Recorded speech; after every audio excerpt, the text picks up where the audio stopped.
वंदे पुरुषोत्तम। श्री श्री ठाकुर ने अपने प्रारंभिक जीवन में एक दिन देखा मानो एक स्त्री अपरूप रूप लावण्यवती षोड़शी युवती है। उसके शरीर के रंग से मानो रोशनी जलती आ रही है। वह कितना छल व कितनी तरह की भाव भंगिमा करके उनके निकट काम चरितार्थ करने का प्रस्ताव करती है। वे उसे मातृ संबोधन करते हैं, उस पर भी वह छोड़ना नहीं चाहती है। अंत में वह संपूर्ण वस्त्रहीन होकर उनका आलिंगन करने आई। उनका भी हर अंग मानो उसके प्रति अंग संग के लिए लालायित होने लगा है। ऐसे समय मानो श्री श्री जननी आकर नाम करने बोली। जो ही नाम मन में आया कि तत्क्षणात सब कुछ अदृश्य हो गया। श्री सतीश चंद्र जोआरदार लिखते हैं कि पहले पहल जिस समय हम लोग ठाकुरबाड़ी आवागमन करते थे तो एक दिन हिमायतपुर सत्संग घर में श्री श्री ठाकुर के निकट बैठे बैठे मन ही मन चिंता कर रहे थे कि भक्त स्त्री पुरुष गण परस्पर देख सुनकर बातचीत करके एवं मिलजुल कर कैसे काम दमन करके रखते हैं। श्री श्री ठाकुर तत्क्षणात बोले, घूमने जाएंगे भाई? मैं बोला, जाऊंगा। तब वे मुझे साथ लेकर के निकटवर्ती एक मोहल्ले में लेते गए। घर के बाहर से पुकारा, डॉक्टर। किशोरी मोहन ने उत्तर दिया, आए। इस बात के साथ ही साथ कतिपय युवक युवतियां दौड़े आकर श्री श्री ठाकुर के श्री चरणों में गिर पड़े, उनको प्रणाम किया। उन सबों से मिलना मानो स्वर्ग का चांद हाथ में आ गया। आनंद में वे लोग क्या करेंगे मानो सोचकर निश्चित नहीं कर पाते हैं। वे लोग बोलने लगे, आहा, आज हमारा कैसा शुभ दिन है, कैसा सौभाग्य है। दयामय ने दया करके आज घर आकर चरण दर्शन दिया है एवं अपने भक्तों को लाया है। धन्य धन्य धन्य हुए इत्यादि। तब उन सभी ने घर के अंदर प्रवेश किया। मैं साथ में था। उस समय मैं तंबाकू पीता था। अंदर जाते ही चिलम में तंबाकू भरकर केले के पत्ते पर रखकर मुझे तंबाकू पीने दिया।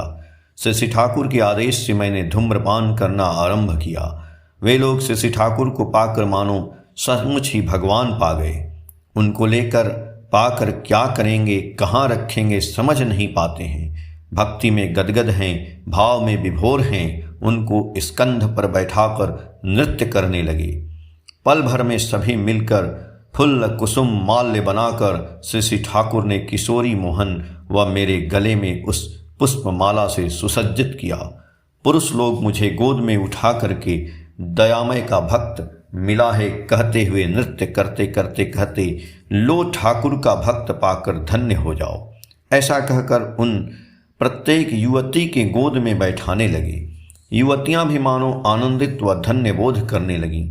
मैं उस समय अपने सुधबुध खो बैठा। मैं मानो काष्ठ की मूर्तिवत शून्य हो गया। हस्त स्थित तंबाकू पूर्ण चीलम व अग्नि मेरे अज्ञात सार में कहाँ गिर पड़ी समझ भी नहीं सका। स्वतः मेरे अज्ञात सार में मुख से निर्गत होने लगा, माँ माँ माँ माँ। एक अपूर्व सम्मिलन मानो भक्त भगवान स्वामी स्त्री व माँ पुत्र का सम्मिलन है, मानो नए युग की नई रास लीला। तब मुझे समझ में आया कि भक्त पुरुष व भक्त रमणी के निकट कैसे काम रिपु दमन होता है। जिस हृदय में जिस समय भगवान का सिंहासन है, जिस हृदय में जिस समय भक्त का स्थान है, उस हृदय में उस समय काम स्थान पाने में असमर्थ है। तभी मेरे उस मनोगत प्रश्न का उत्तर हाथों हाथ मिल गया। इसी समय श्रीमद वधूत ज्ञानानदेव के एक विशेष भक्त पावना काशीनाथपुर निवासी श्रीयुक्त जगत कुमार सरकार उस स्थान में आए। वे इस घटना को देखकर भाव में विभोर हो प्रेम से रोते रोते आकुल हुए एवं माँ माँ, गोद में लो माँ कहते हुए नृत्य करने लगे। उस समय एक माँ ने आकर उनको गोद में ले लिया। परस्पर सभी धन्य हुए। तब श्री श्री ठाकुर हम लोगों को साथ लेकर अन्यत्र चले गए।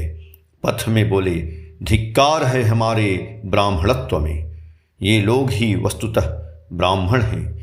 यही थे जंगली वागदी, सुअर मार कर खाते थे और आज वे निरामिष भोजी परम भक्त हैं। ये लोग ही हैं प्रकृत भक्त, प्रकृत ब्राह्मण। कुछ क्षणों के बाद मैं श्री ठाकुर से बोला, काम गंधहीन ब्रज लीला का क्या यही रूप है? वे थोड़ा मुस्कुराए। मैं बोला, क्या यही मेरे उस अंतर के प्रश्न का उत्तर है? वे थोड़ा मुस्कुराने लगे। सातवती, दिसंबर 2008, पेज नंबर 19-20 से। जय गुरु।